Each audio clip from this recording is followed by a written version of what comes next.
Good morning अभिज्ञान।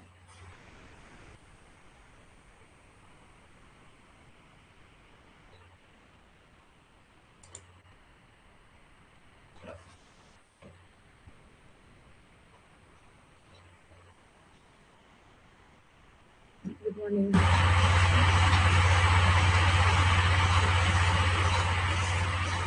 और क्या हो रहा है? बढ़िया है सब।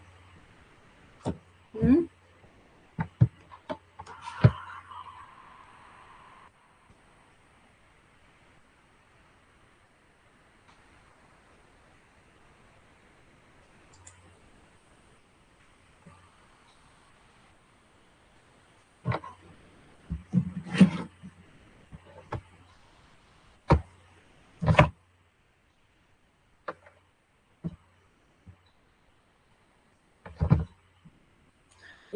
एजुकेशन में नियर अबाउट 20 स्टूडेंट हैं।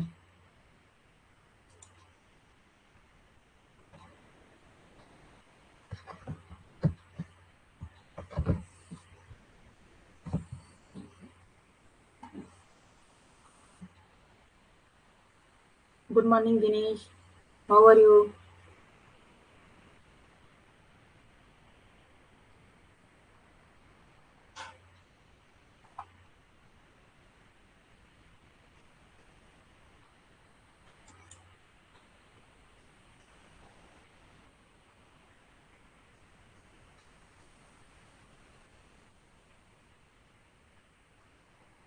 हम्म।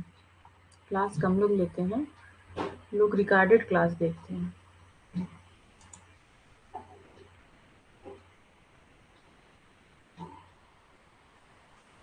अच्छा, जो मैं समझा रही हूँ, जो भी मैं कॉन्सेप्ट आपको क्लियर करवाती हूँ, बताती हूँ, वो आपको क्लियर हो रहे हैं कि नहीं? आपने कभी पीवाईक्यूज वगैरह लगाए हैं? जो आप पढ़ रहे हैं उसके पीवाईक्यू आप लगा रहे हैं, आपको समझ में आ रहा है? जो मैं बता रही हूँ उसके कॉन्सेप्ट क्लियर हो रहे हैं कि नहीं आपके? एक बार मुझे बताइएगा, फीडबैक दीजिएगा मुझे कि कोई दिक्कत तो नहीं आ रही। जैसे मैं कोई टॉपिक बताई, जैसे कल आपको मैं बजट के बारे में बताई थी। ओके। तो टॉपिक जो आपके हैं वो क्लियर होते जा रहे हैं ना? समझ में आ रहा है सबको? दिनेश, आप भी बताइए।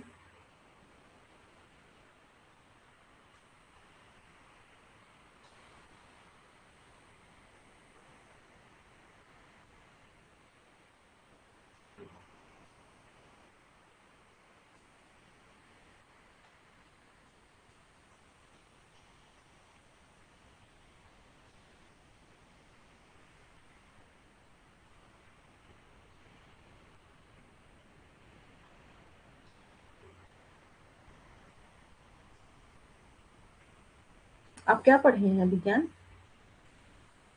जब आपका सब्जेक्ट नहीं था तो फिर नेट कैसे निकल, मतलब आप नेट के लिए फॉर्म भरे होंगे ना, एजुकेशन से भरे हुए? क्यों?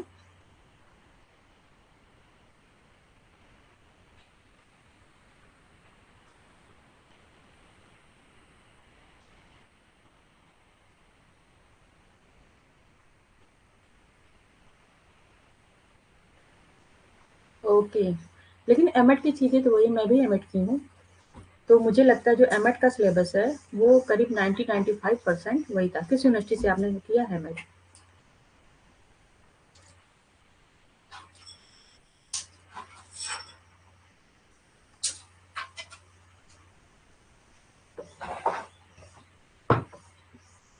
एमएड का सिलेबस तो ऐसा बनाया ही जाता है कि नेट के में बहुत बच्चे की एमएड में ही नेट निकल जाता है। जीएस मतलब झांसी यूनिवर्सिटी से? जीएस का फुल फॉर्म? तो प्राइवेट क्लासेस थी, अच्छा। हाँ, तो दिक्कत आ रही होगी आपको, क्योंकि आपने क्लास पूरी अटेंड नहीं की होगी। नहीं तो जो एमएड का सिलेबस है, अब आप भले अटेंड ना करें, लेकिन आप उसका सिलेबस उठा के देखेंगे तो सारा सिलेबस ठीक है। जहाँ से मैं की वहाँ तो हमें लगता है कि पूरा पूरा वही था, कुछ अलग से उसमें था ही नहीं।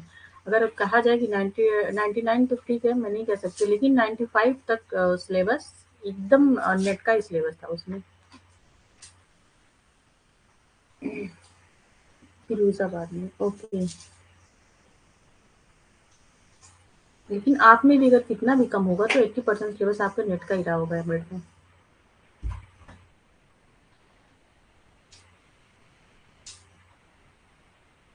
कोई बात नहीं, अब मैं पढ़ा रही हूँ ना, जो मैं पढ़ा रही हूँ उतना समझ में आया कि नहीं आपको? पहले आप ये बताइए। उसमें भी प्रॉब्लम आ रही है समझने में?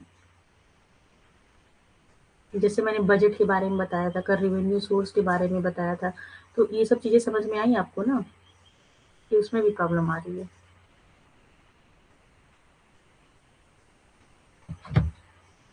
दिनेश, आपको भी समझ में आ रहा है कि नहीं?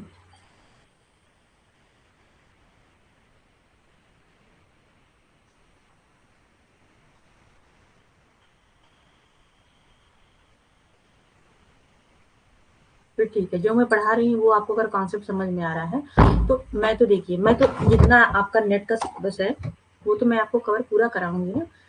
और आपके एग्ज़ाम में क्या आएगा, वहीं से क्वेश्चन आए, कुछ क्वेश्चन बाहर से आते हैं, लेकिन अगर आपका 2-4 क्वेश्चन बाहर से आ भी जाता है, तो भी कोई उतना फ़र्क नहीं पड़ेगा, अगर आपने सिलेबस अच्छे से कवर करके रखा है। कहाँ दिक्कत हो रही है? दिनेश, कहाँ दिक्कत हो रही है आपको, बताइए?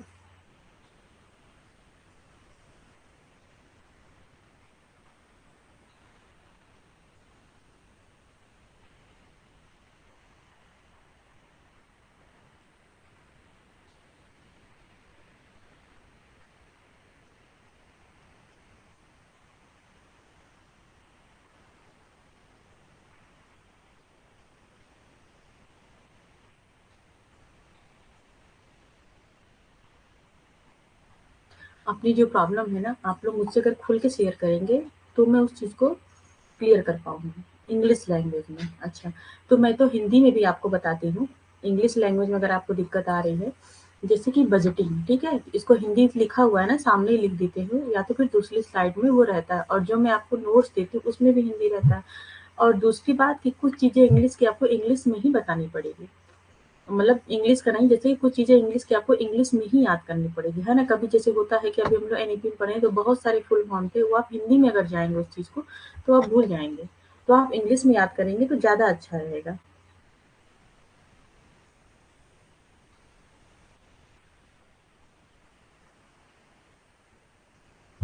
और चीज़ें तो मैं भले वो इंग्लिश में हो, ठीक है? जैसे कोई भी हो, जैसे हम कल पढ़े थे फ़िनांस के बारे में पढ़े, तो उसको तो मैं हिंदी में ही बताई थी ना।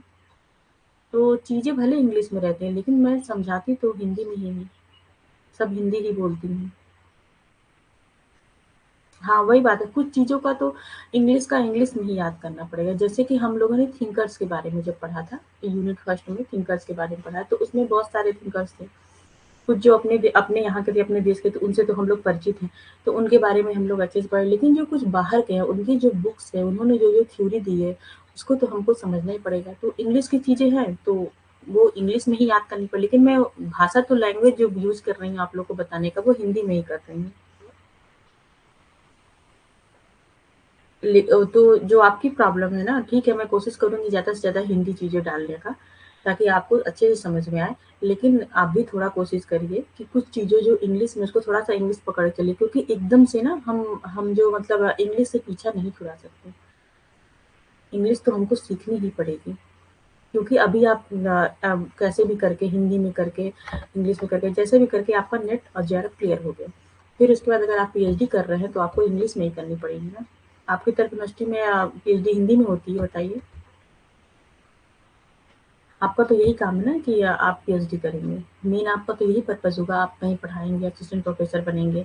तो असिस्टेंट प्रोफ़ेसर भी आप बन जाएँ, किसी यूनिवर्सिटी में जाएँ, तो आपको एजुकेशन सब्जेक्ट तो इंग्लिश में ही पढ़ानी पड़ेगी। हाँ, ठीक है, आप मेरी तरह, जैसे मैं करती हूँ कि इंग्लिश की चीज़ें आप हिंदी में एक्सप्लेन कर सकते हो, लेकिन उसके लिए आपको समझना पड़ेगा इंग्लिश में, क्योंकि हिंदी में जो चीज़ें होती हैं ना, कंटेंट होते हैं, बहुत ही कम रहते हैं। उतनी चीज़ें अच्छे से मिल नहीं पाती हैं, मुझे ऐसा लगता है। तो मैं जब आपको पढ़ाती हूँ, तो एक बार इंग्लिश में समझ लेती हूँ, फिर उसको हम आ आके आपके क्लास में हिंदी में उसको बताते हैं।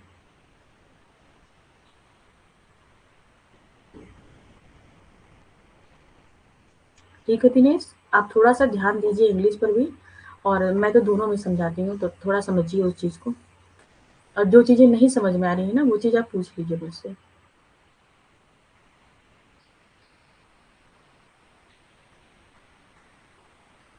अच्छा, तो वहाँ पे लेक्चर है, तो वहाँ पे मतलब क्या इंग्लिश का यूज़ नहीं होता है?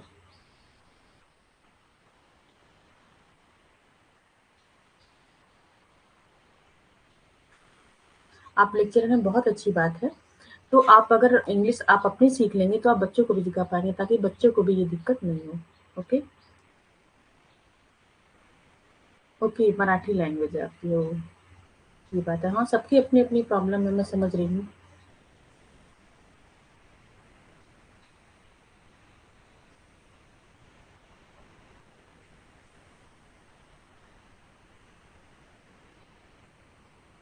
चलिए फिर ठीक है, मैं भी थोड़ा और कोशिश करूंगी हिंदी में बताने को, ठीक है? क्योंकि यहाँ पे ना दोनों मीडियम के बच्चे हैं, इंग्लिश वाले भी हैं, हिंदी वाले। तो मैं बहुत ज़्यादा अगर हिंदी में ही बताने लगूँगी चीज़ों को और इंग्लिश छोड़ दूँगी तो इंग्लिश में भी दिक्कत होगी। तो इसलिए हम कोशिश करते हैं कि दोनों चीज़ ले आने का, हिंदी, इंग्लिश दोनों में बताने का। ओके?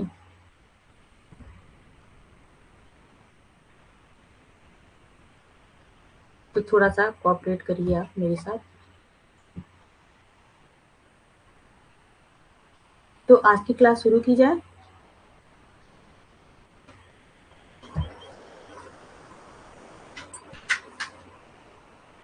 कल की क्लास में हम लोग पढ़े थे, यहीं पे लास्ट था, की कंपोनेंट्स ऑफ एजुकेशनल फाइनेंस के बारे में। ओके?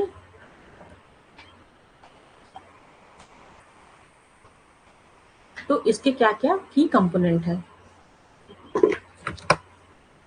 जब भी हम कोई बजट बनाएँ, मतलब जो भी वित्तीय सहायता किसी से ले रहे हैं या फिर वित्त अपने ऊपर अपने कॉलेज के लिए, अपने इंस्टीट्यूट के लिए, यूनिवर्सिटी के लिए इकट्ठा कर रहे हैं एजुकेशनल पर्पज़ से, तो उसमें क्या-क्या की कंपोनेंट है, इसी के बारे में हम लोग पढ़े थे। पहला क्या पढ़े थे? बजट के बारे में, फिर राजस्व स्रोत। बजट के बारे में कि जो हम एक प्लान बना के चलते हैं कि मेरे पास इतना रुपया है। जैसे कि हम लोग क्या प्लान बनाए थे कि मेरे पास 10 लाख रुपए है और इसको हमको 1 साल में कैसे-कैसे, किस-किस चीज़ों पे खर्चा करना है।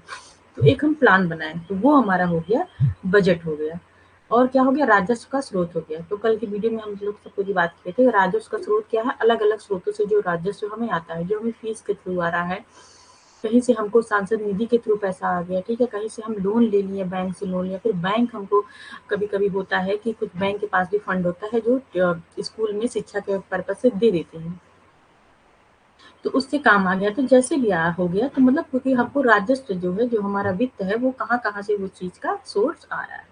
दूसरा क्या हो गया? व्यय का विश्लेषण। जो-जो व्यय हम सोच रहे हैं बजट में कि हमको शिक्षा पे इतना खर्चा करना है, हमको बिल्डिंग पे इतना खर्चा करना है, हमें और कामों पे इतना खर्चा करना, मतलब सैलरी पे खर्चा करना, जो भी दिमाग में बजट के बनाते समय था, तो उसका हम विश्लेषण करेंगे। इसमें आता है विश्लेषण करना, ठीक है? एक्सपेंडिड एनालिसिस, मतलब कि एक्सपेंड जो मैंने किया, जो व्यय हुआ, मतलब कि जो खर्चा हुआ, ठीक है? उसका हम एनालिसिस करेंगे। और दूसरा क्या हो गया? फाइनेंशियल प्लानिंग, वित्त की योजना करना, कि जितना मेरे पास पैसा है उसमें अगर और पैसे की ज़रूरत पड़ी तो वो कहाँ से आएगा, ठीक है? और जो पैसा उसको किन-किन कार्यों में कैसे-कैसे लगे, मतलब कि कम पैसे में हमें ज़्यादा वर्क चाहता है। तो उसमें वित्त की योजना जो बनाई जाती है। कौन-सी? आप लाई हैं? बाद में लेंगे। और नेक्स्ट क्या था? निवेश प्रबंधन। निवेश का प्रबंधन मतलब क्या है? हमको मैनेजमेंट भी करके चलना है। जैसे कि मेरे पास जो पैसा 10 लाख है, उसका क्या करते हैं, कहीं न कहीं हम प्रबंधन भी कर देते हैं। कहीं न कहीं या फिर बैंक में, जैसे कि मान लीजिए वित्त आपके पास राजस्व स्रोत का फीस से पैसा आया, स्कूल में फीस से पैसा आता है, तो उसका प्रबंधन भी होता है कि कुछ पैसा जो बच जाता है, वो क्या होता है? वो बैंक में जमा भी होता है। उसका प्रबंधन करता करता है मैनेजर, कि कभी भी आगे चल के कोई जोखिम आ जाता है, कोई भी परेशानी आ जाती है, स्कूल में कोई प्रॉब्लम आ जाती है, तो उस जो पैसा हमारा सेविंग हुई है हमारा, उसको क्या करना है, फिर वो जब जोखिम आ जाएगा तो उसमें वो चीज़ काम होगा, ठीक है? जोखिम प्रबंधन के लिए हम निवेश का प्रबंधन करते हैं। और लास्ट वाला हम क्या बताए थे? रेखांकन और रिपोर्टिंग। देखिए ये सब जो टर्म है ना, ये आ सकते हैं, इसलिए आपको सारे टर्म का क्लियर होना बहुत ज़्यादा ज़रूरी है। ओके, अकाउंटिंग एंड रिपोर्टिंग मतलब कि जो लेखा जोखा होता है पूरे चीज का, कि कहाँ से पैसा आया, क्या हुआ, कैसे खर्चा हुआ, आगे क्या होगा, उसका लेखा जोखा, और जो हम लोग रिपोर्ट करते हैं, एक रिपोर्ट बनाते हैं, वो हो जाता है लेखांकन एंड रिपोर्टिंग। इतना समझ में आ गया आपको? देखिए हिंदी इंग्लिश दोनों में मैंने बता दिया। हाँ बताइए, एक लोग कौन जुड़ा है? और प्लीज़ जब मैं बोलती हूँ ना तो आप लोग प्लीज़ तुरंत रिप्लाई किया करिए उस चीज़ को। आ रहा है कि नहीं आ रहा है? नहीं आ रहा है फिर से बताऊँगी।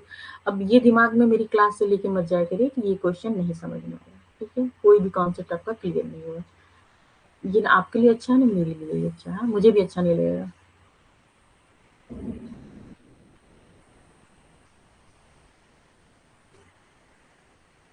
ओके। दिनेश आप बताइए, और भी जो लोग जुड़े हैं सारे लोग मैसेज किया करिए। गुड दिनेश। और बताइए, सब लोग बोलिए। एक लोग कोई और जुड़ा है उसका मैसेज नहीं आया मेरा। मैं चेक कर सकती हूँ कि कौन जुड़ा है, कौन नहीं जुड़ा है। उसके लिए मुझे ये वाली पीपीटी बंद करनी पड़ेगी, ठीक है? तो इसलिए आप लोग अपने से ही बता दिया करिए। ज़रूरी नहीं है कि मैं सबका नाम लेके पूछूँ। जिसको समझ में आए वो भी बताए, जिसको नहीं आए वो भी तुरंत रिप्लाई करे। क्योंकि अगर आप नहीं रिप्लाई करेंगे तो नुकसान आपका है। मुझे तो लगेगा मैंने बता दिया आपको समझ में। 2 लोग बोल दिए कि हाँ समझ में आ गया, तो मुझे लगेगा सबको समझ में आ गया, जो नहीं बोल रहा है वो भी। लेकिन जो नहीं बोल रहा हो सकता है कि उसको नहीं समझ में आए, तो उसको अपनी प्रॉब्लम बतानी चाहिए कि नहीं समझ में आया, कौन-सा पॉइंट समझ में नहीं आया, उसको मैं और अच्छे से बताऊँगी। बताने को तो एक पॉइंट में 15 मिनट बोल दूँ, ठीक है? लेकिन हमें अपना सिलेबस भी कवर करना है, इसलिए मैं उतना ही बोलती हूँ जितना आपको समझ में आता है, जितना आपके लिए ज़रूरी है।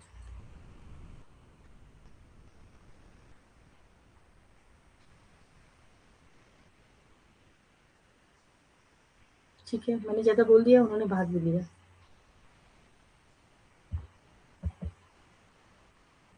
हमने अब हम लोग देखते हैं educational finance at macro level, मतलब कि एजुकेशन की जो वित्त की व्यवस्था करेंगे, एजुकेशन के लिए लिख देती हूँ मैं। अच्छा यहाँ तो लिखा है, ठीक है, वित्त लिखा है, फाइनेंस का मतलब कि एजुकेशन के लिए जो हम पैसे की व्यवस्था करेंगे, वित्त की व्यवस्था करेंगे, वो 2 लेवल पे होता है। एक कौन-सा लेवल होता है? माइक्रो लेवल पे, ठीक है? और एक होता है मैक्रो। माइक्रो का मतलब ये होता है कि छोटे लेवल पे, ठीक है? छोटा हो गया ये तो, हाँ, छोटे लेवल पे, ओके?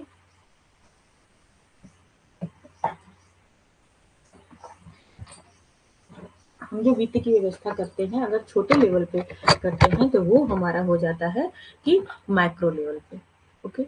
मैक्रो लेवल पे पैसा हमको कहाँ से मिलता है? जैसे कि जब जहाँ से हमें कम पैसा मिल रहा है, मतलब कि फीस वगैरह से जो पैसा मिलता है वो कम मिलता है। हाँ, जो टीचिंग फीस होती है उसमें भी बहुत कम पैसा होता है।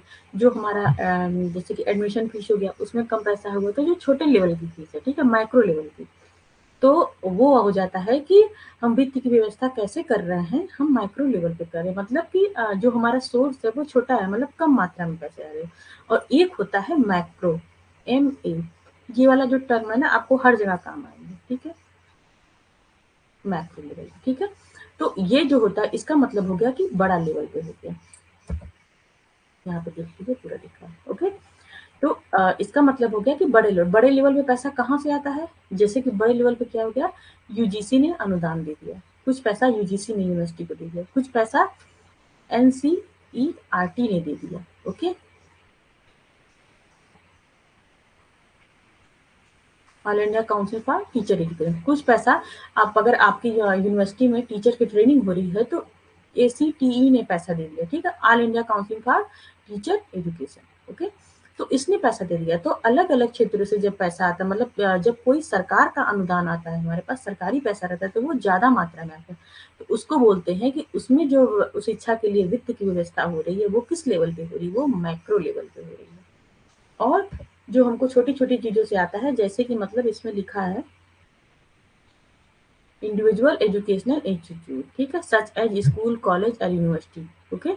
तो इसमें जो पैसा आ रहा है या फिर कम्युनिटी बेस पे, जैसे मतलब कि ठीक है कि कोई कम्युनिटी है, आपके स्कूल में कोई आपके मतलब जैसे कि जो आपका गाँव है और आपका मोहल्ला है, ठीक है? उसमें कोई छोटा-सा स्कूल खोला गया है, तो उसमें क्या है आपके गाँव के लोग मिलके, पूरे गाँव के लोग कुछ पैसा इकट्ठा करके स्कूल में जमा कर दें। कि उससे क्या है कि हमारे बच्चों को शिक्षा मिल सके, ऐसा होता है, ठीक है? आप जहाँ रहते हैं वहाँ नहीं होता होगा अगर बड़े सिटी में रहते हैं, लेकिन जो अभी भी छोटे-छोटे स्टेट है, जो गाँव के लोग हैं, वहाँ सरकार उतनी अच्छे से नहीं पहुँच पा रही है। तो वहाँ पे काम कौन करते हैं? वहाँ की जो कम्युनिटी है ना, उस बेस पे काम करते हैं। जैसे मैं जहाँ रहती हूँ, वहाँ पे यही होता है कि यहाँ पे जो गवर्नमेंट की स्कीम वगैरह है ना, जहाँ पे देखिए जो बड़ी सिटी है वहाँ सेंट्रल गवर्नमेंट का क्या है, आधिपत्य वो ज़्यादा है, लेकिन जो छोटे-छोटे जगह है, वहाँ पे जो और छोटा जो गाँव हो गया, वहाँ पे उतना आ नहीं पाती है चीज़ें। तो उसमें क्या होता है, जो कम्युनिटी है, उसमें वो ज़्यादा अच्छा रोल निभाती है। वो लोग अपने खुद के स्कूल खोलते हैं, उसी कम्युनिटी में से एक एक बंदा खड़ा होके वो पढ़ाने पर चला जाएगा और उसी कम्युनिटी के लोग पैसा इकट्ठा करके उस स्कूल में दें। कुछ पैसा सरकार से भी आ रहा है, पर वो भी लोग अपना पैसा लगाते हैं। तो इस तरह की जो मतलब फंडिंग हो गई, इस तरह के द्वारा जो वित्त की व्यवस्था की गई, वो क्या हो गया, वो माइक्रो लेवल पे हो गया। तो दोनों कॉन्सेप्ट क्लियर हो गए ना। सिर्फ आप लोग, हम मैं हमेशा कहती हूँ कि डिफिनीशन पे ध्यान मत दीजिए। मैं जो बता रही हूँ सिंपल वे में बताती हूँ, उसमें बस कॉन्सेप्ट आप क्लियर करते चलिए। आपका आप उसके बाद पीवाय क्विज लगा के देखिएगा, आपके पीवाय क्विज जरूर सही होंगे। ओके, अब देखते हैं हम लोग कि एजुकेशनल फाइनेंस का थोड़ा सा इसमें डिफिनेशन भी देख लेते हैं क्या होता है। एट द माइक्रो लेवल मतलब कि छोटे लेवल पे, ठीक है, सूक्ष्म स्तर पे, ये देखिए लिखा है सूक्ष्म स्तर पे educational finance focus on the financial management of individual educational institute. इसलिए किस पे फोकस करता है, जो माइक्रो लेवल का एजुकेशनल फाइनेंस है वो किस पे फोकस करेगा, वो फोकस करेगा किसी इंडिविजुअल के एजुकेशनल इंस्टीट्यूट। मतलब कि आप जहाँ से मतलब प्राइमरी एजुकेशन लिए होंगे, छोटे कॉलेज छोटे स्कूल से शिक्षा लेने लिए होंगे। अगर आप प्राइमरी में जो गवर्नमेंट प्राइमरी होता है उसकी मैं बात नहीं कर रही हूँ, आप किसी कॉन्वेंट से पढ़े होंगे, तो वो जो स्कूल है वो क्या है, वो इंडिविजुअल है, किसी एक का स्कूल है, उसने खोला, उसका जो सारा कार्यक्रम है, उसका जितना अधिकार है वो सिर्फ उसका, उसमें गवर्नमेंट का कोई हस्तक्षेप नहीं है। तो उसको लेके हम उसको ध्यान में रख के आप चलिएगा इसको समझने के लिए, ठीक है। तो ऐसा इंस्टीट्यूट जो इंडिविजुअल है, such as school, college, university, ठीक है। कोई कोई यूनिवर्सिटी होती है जो प्राइवेट यूनिवर्सिटी होती है, तो उसमें गवर्नमेंट का थोड़ा एडेड हो, मतलब जैसे गवर्नमेंट कुछ न कुछ अनुदान देती है, लेकिन ज्यादा से ज्यादा जो उसका करता धरता है, वो जो खोला है प्राइवेट आदमी, कोई इंडिविजुअल उसको खोला है, उसी का रहता है उसमें। और जो सेंट्रल यूनिवर्सिटी, स्टेट यूनिवर्सिटी, जो बड़ी बड़ी यूनिवर्सिटी है, तो उसकी बात अलग, उसकी हम करेंगे मैक्रो लेवल में बात करेंगे, ठीक है। Microfinance is an individual-focused, community-based approach to provide money and or financial service to poor individual। मतलब कि जो छोटे स्तर पे स्कूल होते हैं, जो छोटे स्तर पे कॉलेज है, यूनिवर्सिटी है, जो मतलब प्राइवेट फंडेड है, ठीक है, जो खुद प्राइवेट के द्वारा चलाई जा रही है, मतलब एक किसी इंडिविजुअल के द्वारा चलाई जा रही है, तो उसमें जो जो फंडिंग होगी, तो वो छोटे लेवल पे होती है। तो वो होता है आपका वित्त के लिए व्यवस्था की गई है, किस लेवल पे की गई है, एट माइक्रो लेवल, मतलब छोटे लेवल पे की गई है। आ गया इतना समझ में। अब एक बार हम लोग देखते हैं कि मैक्रो लेवल पे क्या होता है, मतलब बड़े लेवल पे जो सरकारी चीजें, आपके आपके अगल बगल का जो सरकारी कॉलेज है, आपके आपके जो आप जिस भी सिटीज होंगे उस सिटी में बहुत सारे प्राइमरी स्कूल होंगे, ठीक है, बहुत सारे जूनियर स्कूल होंगे, बहुत सारे आपके यहाँ वो होगा, जैसे जीआईसी होता है, कस्तूरबा होता है, ठीक है, ये सब नवोदय विद्यालय होता है, और क्या होता है, केंद्रीय विद्यालय होता है, ठीक है।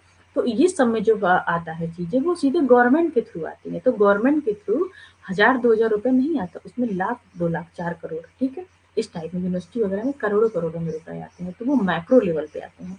वो ज़्यादा पैसा है, अगर पैसा ज़्यादा आ रहा है गवर्नमेंट का किसी इंस्टीट्यूट में, तो वो हो जाएगा कि माइक्रो लेवल पे एजुकेशन का फाइनेंस हो रहा है। जो वित्त की व्यवस्था एजुकेशन के लिए की जा रही है, शिक्षा के लिए की जा रही है, वो क्या है, बड़े स्तर से की जा रही है, ठीक है। तो बड़ा स्तर क्या है, एक तरफ मान के चलिए कि गवर्नमेंट है, ठीक है। आगे समझ में सबको।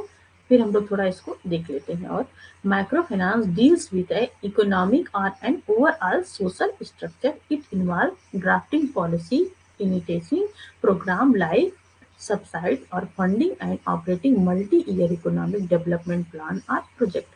इसमें क्या होता है, माइक्रो फाइनेंस एक अर्थव्यवस्था या समग्र सामाजिक संरचना से संबंधित है। इसमें नीतियों का मसौदा तैयार किया जाता है, सब्सिडी जैसे कार्यक्रम की शुरुआत की जाती है, या बहुवर्षीय आर्थिक विकास योजना और परियोजना को वित्त पोषण करना और संचालित करना शामिल है। इसमें जो सरकार का पैसा आता है, आप जिस यूनिवर्सिटी से पढ़े उसको रही, कोई गवर्नमेंट यूनिवर्सिटी जो है, आप जो यूनिवर्सिटी से पढ़े उसमें जो सरकार पैसा भेजती है, तो सिर्फ ऐसे नहीं भेज देती है कि हाँ तुम यूनिवर्सिटी चला रहे हो तो दो 2 लाख ले लो, 4 लाख ले लो, 5 लाख ले लो, इस तरह नहीं भेजती है। कोई ना कोई उसकी नीति होती है, ठीक है, कोई ना कोई नीति होती है, कोई ना कोई मसौदा, मतलब ये कुछ ना कुछ उसका एम होता है कि हमको ये चीज हमने यूनिवर्सिटी में करना है, उसको सब्सिडी के तौर पे देती है, ठीक है। तो उसका मतलब ये हो गया कि जैसे आपकी यूनिवर्सिटी में कोई नया कोर्स आ रहा है, ठीक है, आपकी आपने जहाँ से किया है, सेंट्रल यूनिवर्सिटी है मान लीजिए कोई, उसमें जैसे कोई कोई नया कोर्स ऐड करना है, जैसे मान लीजिए एक न्यू डिपार्टमेंट ही खोलना है उसमें, okay? New department, okay? New department आपके सेंट्रल यूनिवर्सिटी में खोलना है। तो उसमें क्या होगा, उसमें जो सरकार पैसा देगी तो एक ज़्यादा लेवल पे, क्योंकि न्यू डिपार्टमेंट के लिए बहुत सारी चीज़ों की ज़रूरत पड़ती है। सबसे पहले किसकी ज़रूरत पड़ेगी? बिल्डिंग की ज़रूरत पड़ेगी, जिसमें क्लासेस होंगी। उसके बाद क्या होगा, उसमें लैब की ज़रूरत पड़ेगी, उसके बाद उसमें टीचर की ज़रूरत पड़ेगी, तो बहुत सारी चीज़ों की ज़रूरत पड़ेगी। तो उसके लिए जो पैसा है वो जो सरकार देगी, कोई न कोई नीति बना के देगी, और कोई न कोई कुछ उसका एम एंड ऑब्जेक्टिव होगा कि उस यूनिवर्सिटी में हमको ये डिपार्टमेंट खोलना, ताकि मतलब उस यूनिवर्सिटी का और ज़्यादा डेवलपमेंट हो सके, वहाँ के जो बच्चे उनको नए-नए कोर्सेज़ को मिल सके। तो इस टाइप का जो फाइनेंस दिया, जब वित्त की व्यवस्था करेगा सरकार बड़े लेवल पे करेगा, तो उसको बोलते हैं मैक्रो लेवल। ये दोनों क्लियर हो गया आपको, क्योंकि इससे क्वेश्चन आता है micro level and macro level दोनों का। एक बार मुझे बता दीजिए कॉन्सेप्ट क्लियर हो गया आपका?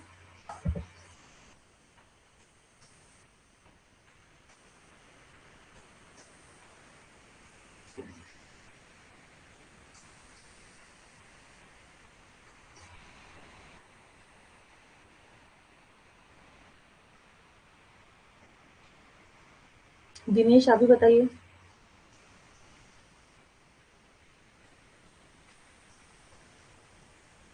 Okay, thank you.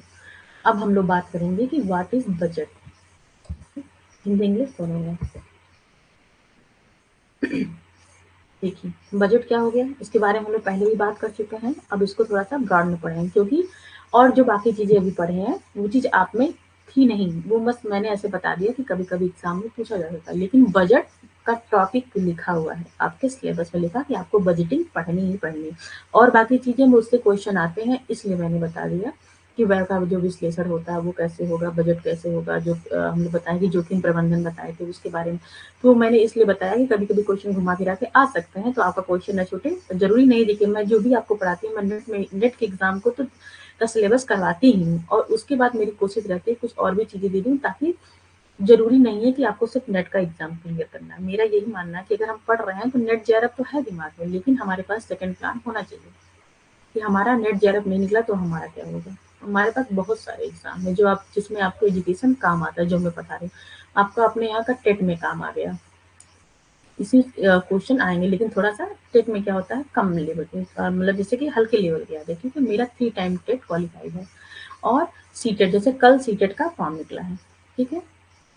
तो सीटेट में आपका काम आ जाएगा। और क्या हो जाएगा, अगर आप एजुकेशन से पीजीटी निकाल रहे हैं, तो उसमें तो आपका 100% ये काम आने वाला है। ये जो सिलेबस ओवरऑल आप मान लीजिए कि करीब 75% सिलेबस, 85% इसी का है जो आप नेट पढ़ रहे हैं, ये हो गया।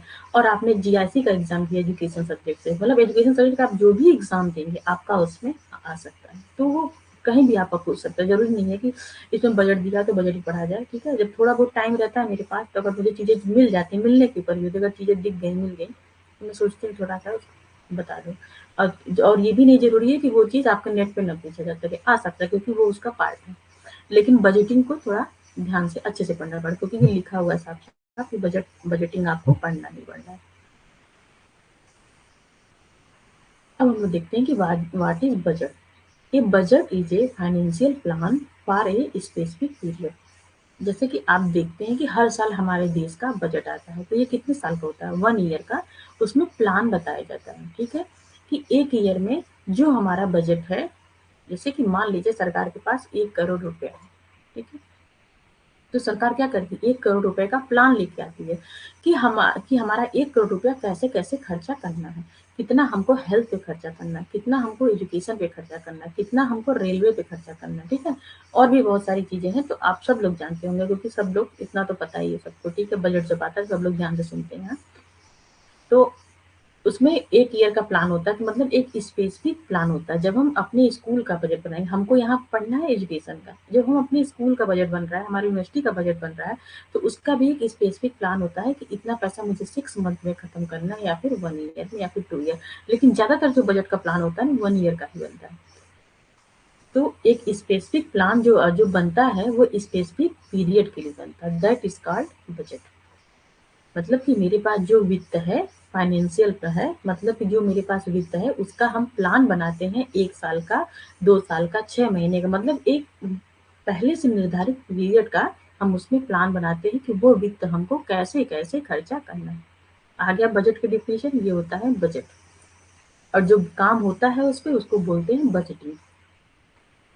It is an estimate of expenses a party will incur, usually broken out by category by the purpose of providing a road map that the party should follow. इसमें बजट में क्या होता है, एक रोड मैप बनाया जाता है कि हमारे पास इतना प्लान है और मेरे एक्सपेंसेस क्या-क्या होंगे, मेरे खर्चे क्या-क्या होंगे, एजुकेशन पे खर्चा करना है, बिल्डिंग पे खर्चा करना है, टीचर की सैलरी देनी है, बहुत सारी चीज़ें होती हैं, ठीक है। नया डिपार्टमेंट खोलना है, नया कोर्स चलाना है, हमको ट्रेनिंग देनी है, बहुत सारी चीज़ें होती हैं, ठीक है।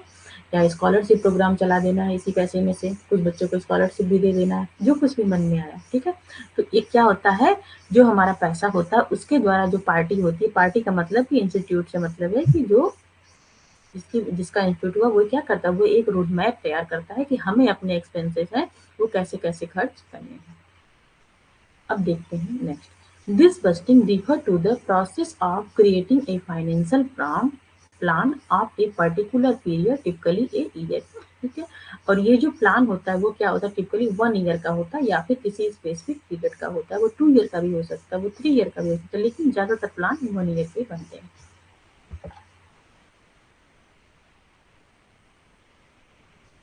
एक बजट एक क्या है, एक निर्देशित अवधि के लिए एक वित्तीय योजना, मतलब कि प्री डिफाइंड पीरियड होता है, उसके लिए योजना बनाते हैं। यह एक रोड मैप प्रदान करने के उद्देश्य से एक पार्टी द्वारा खर्चा किए जाने वाले खर्चों का अनुमान होता है कि हमें कितना खर्चा करना है, उसी का हम क्या करते हैं, एक रोड मैप तैयार करते हैं, ठीक है। रोड मैप का मतलब कि एक ओवरऑल हम क्या करते हैं, अपने दिमाग में मॉडल बना लेते हैं कि हमको इतना खर्चा करना है, इस पे कितना करना है, उस पे इतना करना है, बस ये, जिसे आमतौर पर श्रेणी के आधार पर विभाजित किया जाता है, मतलब अलग-अलग श्रेणी में हम विभाजित कर देते हैं, जैसे कि अभी मैंने बताया कि ये हुआ, ठीक है, कि अलग-अलग श्रेणी में मैंने विभाजित कर दिया कि मुझे 1 करोड़ रुपया इसमें खर्चा करना है। और फिर उसमें क्या हो गया, इस प्रकार बजटिंग एक विशेष अवधि के लिए आमतौर पर 1 वर्ष के लिए वित्तीय योजना बनाने की प्रक्रिया को संदर्भित करती है।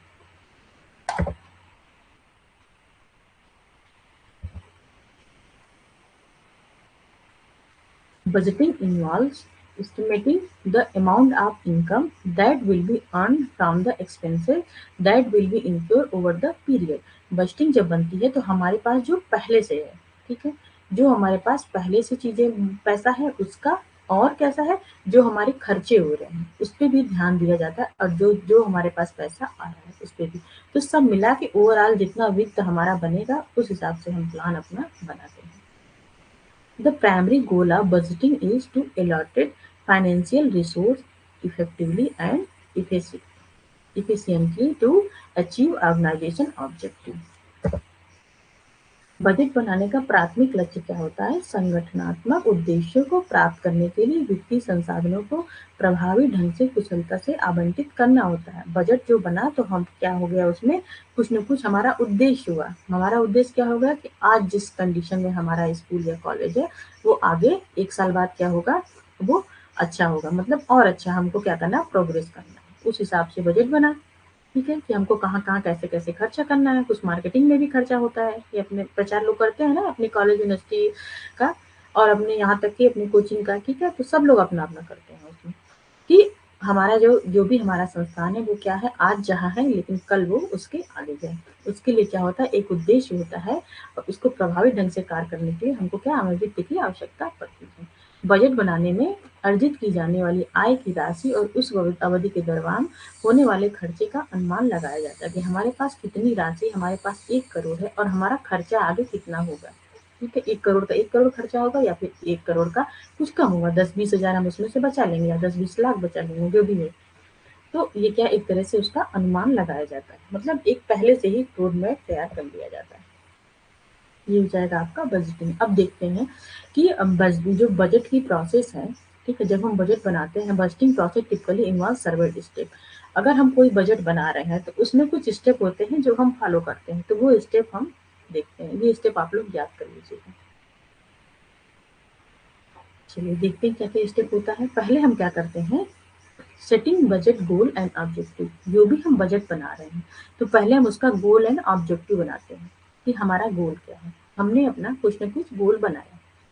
उसके बाद हम क्या किए, एस्टिमेटिंग रेवेन्यू मतलब आय का अनुमान लगाते हैं कि हमारे पास जो हमारी जो संस्था है, ठीक है, मान लीजिए हमारा एक कॉलेज है, उसमें रेवेन्यू हमारी का आय का क्या-क्या साधन है, जो भी साधन है मतलब कि ठीक है कि महीने में हमको 2 लाख रुपया आ रहा है, तो उसका एस्टिमेट रेवेन्यू लगा लेते हैं कि 2 लाख हर महीने हमको आता रहेगा और मेरे पास कितना है, मान लीजिए 1 करोड़ रुपया है अभी अभी के रेट मतलब अभी के टाइम में प्रेजेंट टाइम में और 2 लाख रुपया लेकिन पर महीने भी आता रहेगा, ठीक है। तो जब बजट बनाएँगे तो सिर्फ़ 1 करोड़ को लेके नहीं बनाएँगे, जो हर महीने आ रहा है वो भी तो पैसा आ रहा है, इंस्टीट्यूट में ही पैसा आ रहा है, तो उसको भी हम बजट में शामिल करेंगे क्योंकि वो पैसा ऐड होता रहेगा, तो उसके हिसाब से बजट बनता है। और एस्टिमेटिंग एक्सपेंसेस और हमारे क्या-क्या व्यय हैं, ठीक है। तो 1 करोड़ रुपया पहले से था, 1 महीने में 2 लाख रुपया आ गया, तो कितना हो गया? 1 करोड़ 2 लाख रुपए हमारे पास हो गया।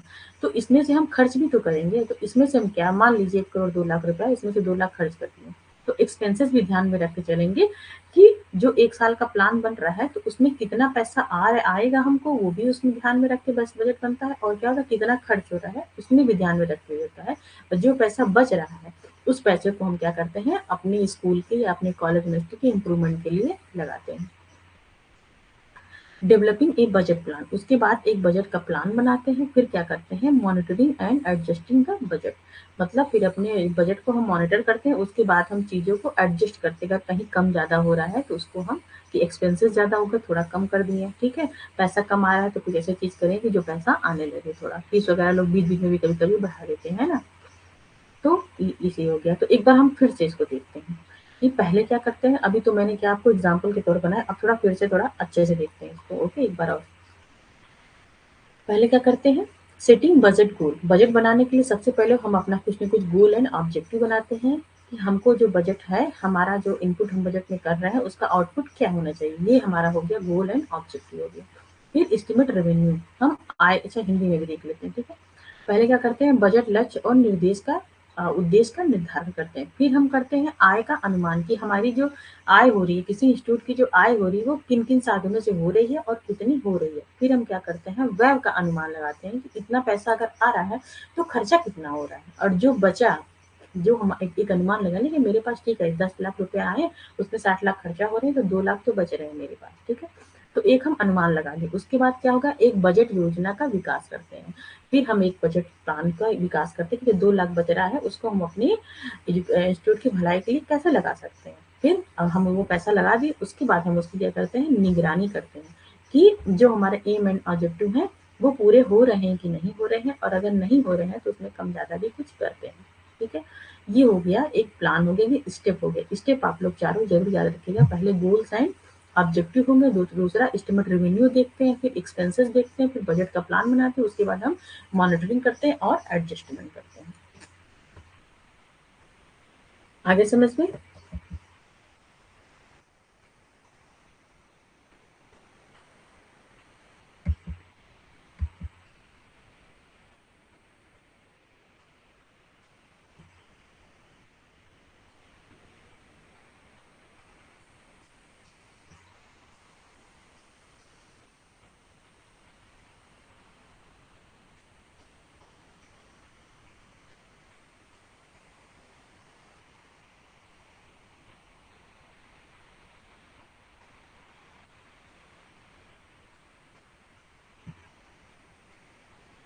ठीक है। और मैं एक आप लोग को एक गुड न्यूज़ बताना चाहती हूँ। हुँ, आपके मॉक टेस्ट हो गए हैं, ऐड हो गए हैं, ठीक है? अभी मेरे पे मैसेज आया है कि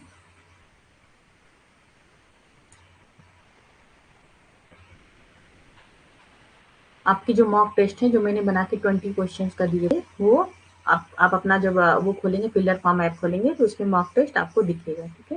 और सारे अपलोड हो गए हैं और मंडे तक आप लोग इसको भर दीजिए मॉक टेस्ट। उसके बाद हम क्या करेंगे, आपका रिज़ल्ट का अनाउंसमेंट करेंगे कि कौन कितना नंबर पाया।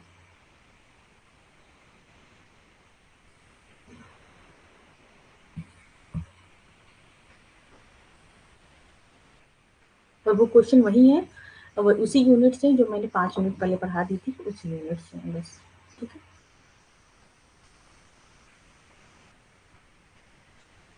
अब ये देखते हैं कि किस किस टाइप के बजट हम बनाते हैं। ओके, एक होता है शून्य आधारित बजट, इसको आप लोग थोड़ा समझ लीजिए।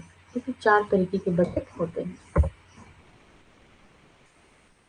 शून्य आधारित बजट, शून्य आधारित बजट क्या बोलता है, ये इसमें बोलते हैं कि प्रत्येक वर्ष शून्य से शुरू करना है और आगामी अवधि के लिए जरूरतों और प्राथमिकताओं के आधार पर धन आवंटित करना शामिल है। वृद्धिशील बजट क्या होता है, प्राथमिकताओं या खर्चों में बदलाव के लिए पिछले वर्ष के बजट में छोटे समायोजन करना होता है वृद्धिशील बजट। ये मैं आपको भेज दूंगी। गतिविधि आधारित बजट, गतिविधि आधारित बजट क्या होता है, इस विधि में प्रत्येक गतिविधियां या कार्यक्रम की लागत का विश्लेषण करना और तदनुसार संसाधनों को आवंटित करने के लिए उस जानकारी का उपयोग करना शामिल है। रोलिंग बजट, ये क्या है कि आपको याद करना पड़ेगा। ठीक है, कि अगर आ गया कि रोलिंग बजट क्या होता है तो आपको उसका बताना ही पड़ेगा। ठीक है, इसको याद करके ये रहेंगे तभी आपको ये समझ में आएगा। इस विधि में एक बजट बनाना शामिल है जो एक विशिष्ट अवधि को कवर करता है, जैसे कि एक तिमाही या एक वर्ष का, फिर बदलती परिस्थितियों के लिए इसे नियमित आधार पर संशोधित करता है। अब ये आपका पार्ट सी पूरी तरह से कंप्लीट हो गया। अब हम लोग पढ़ेंगे पार्ट डी।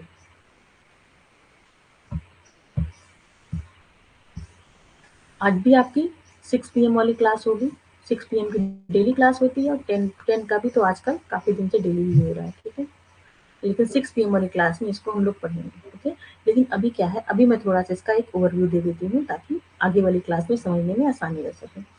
इसमें आपको पढ़ना है पार्ट डी में क्या क्या पॉइंट है। ठीक है, अगर आप ऐसे पार्ट डी उठा के देखेंगे आपके सिलेबस में तो समझ में नहीं आएगा, लेकिन हम उसको क्या करना है, उसको छोटे छोटे पार्ट में डिवाइड करके समझना है कि इसमें है क्या। ओके, तो अभी देखते हैं relationship between policy and education. इसमें ये हो गया, इसमें हम लोग को पढ़ना है कि पॉलिसी एंड एजुकेशन का, पॉलिटिक्स, ओके सॉरी पॉलिसी नहीं पॉलिटिक्स, पॉलिटिक्स और एजुकेशन का रिलेशनशिप क्या है, इसके बारे में पढ़ना है हम लोग को। देखिए, पॉलिटिक्स का रिलेशन, जो हमारा रिलेशनशिप है वो बहुत ही ज़्यादा गहरा है। हमारे एजुकेशन पे पॉलिटिक्स का बहुत ज़्यादा प्रभाव पड़ता है। जैसे कि जीडीपी की अगर बात की जाए तो वो क्या एक तरह से पॉलिटिक्स ही है। ओके, पहले क्या था, जो हमारा जीडीपी जो अभी चल रहा है कि हमको एनईपी 2020 के पहले था कि 4.6 हमको जीडीपी का खर्चा कर रहा है। तो ये कौन डिसाइड किया, पॉलिटिकल लोग ही डिसाइड किए, पॉलिटिक्स से डिसाइड किए। अभी क्या हुआ, जो हमारा 2020 है उसमें उसमें बोला गया कि 6% खर्चा करना है। तो बजट तो जो ये हुआ, जो एनईपी इसमें बोल तो दिया कि 6% खर्चा करना है, पर खर्चा करना है कि नहीं करना ये किसके ऊपर डिसाइड करेगा, ये पॉलिटिशियन के ऊपर डिसाइड करेगा। क्योंकि जो हमारा जो देश चलता है वो उन्हीं के भरोसे चलता है। ठीक है, वही लोग डिसाइड करते हैं कि बजट क्या आएगा, किसके ऊपर क्या खर्चा होगा। तो इसलिए एजुकेशन का पॉलिटिक्स के ऊपर बहुत ही गहरा संबंध है। जैसी पॉलिटिक्स हमारे देश की रहेगी उस टाइप में एजुकेशन हमारे यहाँ मिलता रहेगा। अगर हमारा अगर हमारी गवर्नमेंट जो है वो ज़्यादा से ज़्यादा पॉलिसी लाना चाहेगी अच्छा एजुकेशन दिलाने के लिए, जैसे हेल्थ सेंटर में, जो भी हेल्थ सेंटर हुए उसमें अगर अच्छी अच्छी पॉलिसी लाई गई, उसमें एजुकेशन में लाया गया, तो ये किसके ऊपर निर्भर करता है, ये पॉलिटिक्स के ऊपर निर्भर करता है कि कौन किस पे ज़्यादा फोकस कर रहा है। ठीक है, तो इसलिए जो इसका संबंध बहुत गहरा है और इसी के बारे में हम लोग को पढ़ना है, पॉलिटिक्स के बारे में। पॉलिटिक्स का क्या प्रभाव पड़ता है हमारे एजुकेशन पे, इन दोनों का आपस में रिलेशनशिप क्या है। ओके, और हम लोग को क्या पढ़ना है, prospective of politics of education. ठीक है, कि प्रोस्पेक्टिव क्या क्या है पॉलिटिक्स का एजुकेशन के लिए। ओके, और इसमें 3 तरीके के आपको दिए हैं। कौन-कौन से पर्सपेक्टिव देखने हैं? एक आपको देखना है लिबरल देखना है, दूसरा क्या देखना है कंजर्वेटिव देखना है, और तीसरा देखना है क्रिटिकल देखना है। ठीक है, लिबरल का मतलब क्या हुआ कि मतलब जो चीज़ें लिबरल टाइप का, ये आप समझिए कि मतलब जो भी चीज़ें हैं वो किसके लिए हैं? वो जो समाज के लोग हैं, जो देश के लोग हैं उनके लिए हैं। ओके, और कंजर्वेटिव का मतलब ये हो गया कि कंजर्वेटिव मतलब कि इसको बोलते हैं रूढ़िवादी, जो रूढ़िवादी सोच है उसके ऊपर ये फॉलो करता है। मतलब कि जो पहले से पॉलिसी चली आ रही है, इसमें पॉलिटिक्स बोलेगी कि जो पहले से पॉलिसी चली आ रही है उसी को चलाया जाए, मतलब कि रूढ़वादी।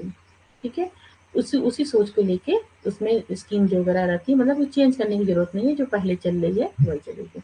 और इसमें तीसरा हो गया आपका कि क्रिटिकल। क्रिटिकल का मतलब क्या हो गया, आलोचनात्मक। इसकी हिंदी हम बार बार क्रिटिकल, बहुत बार क्रिटिकल आया है तो मैं समझा सकती हूँ। ठीक है, ये इसको बोलते हैं आलोचनात्मक। आलोचनात्मक। लिबरल की हिंदी मुझे दिमाग में आ नहीं रही है अभी। मैं शाम वाली क्लास में बताऊंगी। इसका होता है कंजर्वेटिव का मतलब होता है रूढ़िवादी। ओके, का मतलब होता है रूढ़िवादी। लिबरल का दिमाग में नहीं आ रहा अभी। हम्म, चलिए कोई नहीं, शाम वाली क्लास में बता दूंगी इसकी हिंदी। और रूढ़िवादी तो ये क्या होगा कि आलोचनात्मक। ठीक है, आलोचनात्मक का मतलब है कि इस टाइप की जो पॉलिटिक्स होगी वो दोनों की नहीं मानेगी। वो जो सही होगा उसको मानेगी। वो लिबरल की भी आलोचना करेगी और कंजर्वेटिव सोच की भी आलोचना करेगी। और जो इसमें से सही होगा शिक्षा के लिए, या फिर वो रूढ़िवादी चीज़ों को अपनाना हो या फिर नई चीज़ों को अपनाना हो, उसकी बात की जाएगी। ठीक है? जैसे कि आप इसका एक एग्जांपल ले सकते हैं कि जो पहले अमेरिका में जो ट्रम्प की सरकार थी, उसको बोला गया था कि वो बहुत ही ज़्यादा कंजर्वेटिव सरकार है, रूढ़िवादी है। मतलब कि उनका कहने का मतलब था जो अमेरिका है वो सिर्फ अमेरिका के लिए है, जो अमेरिकन है उन्हीं के लिए है। तो उनकी जो सोच थी वो रूढ़िवादी थी। लेकिन आज की जो सरकार है और इसके पहले भी जो थी ट्रम्प के पहले, ओबामा वाली, तो ऐसी नहीं थी, वो लिबरल थी। मतलब कि जो हमारा देश है वो सबके लिए है और हमें क्या करना है, एक विश्व गुरु की तरह सबको गाइड करना है। तो ये उसका उदाहरण हो गया। ठीक है? और एक क्रिटिकल, क्रिटिकल क्या, आलोचनात्मक है। मतलब ये दोनों की आलोचना करेगा और जो सही रहेगा उसको बताएगा। ठीक है? फिर इसमें हम लोग को क्या पढ़ना है, अप्रोचेस के बारे में पढ़ना है कि अप्रोचेस क्या क्या है, पॉलिटिक्स को समझने के लिए क्या क्या अप्रोचेस हैं। क्या है, बिहेवियरिज्म है, थ्योरी ऑफ क्या है, system analysis and theory of rational choice है। इनके बारे में हमको पढ़ना है। शाम वाली क्लास में कोशिश करेंगे कि सारी चीज़ को कवर कर लिया जाए। Education for political development and political socialization. जो एजुकेशन है वो पॉलिटिकल डेवलपमेंट उसमें कैसे होगा और पॉलिटिकल सोशलाइजेशन कैसे होगा, तो इन चीज़ों को हम लोग पढ़ेंगे। ठीक है? इतना टाइम हो गया, अब 11 बज के आपकी न्यू क्लास भी स्टार्ट होने वाली होगी। ठीक है? क्या हुआ, अभिज्ञान और मैं बजट की तरफ फिर से बता दूं एग्जाम्पल। ठीक है, अभिज्ञान शाम वाली क्लास है, मैं आपको बता दूंगी। ओके, क्योंकि 11 बज गया है तो उसमें 4 टाइप है, तो बताने में उसमें 10 मिनट टाइम चाहिए। तो हमारी क्लास में मैं आपको फिर से एग्जांपल के तौर पे बता दूँ, क्योंकि जब मैं नया क्लास स्टार्ट करूँगी तो फिर से एक बार पुरानी वाली चीज़ों को तो रिपीट करती हूँ ना, तो उसमें मैं बता दूँगी। Okay?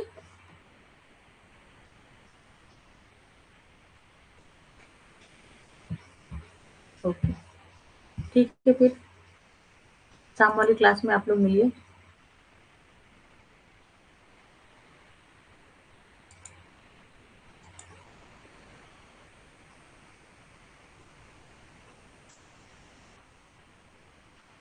Thank you so much for joining.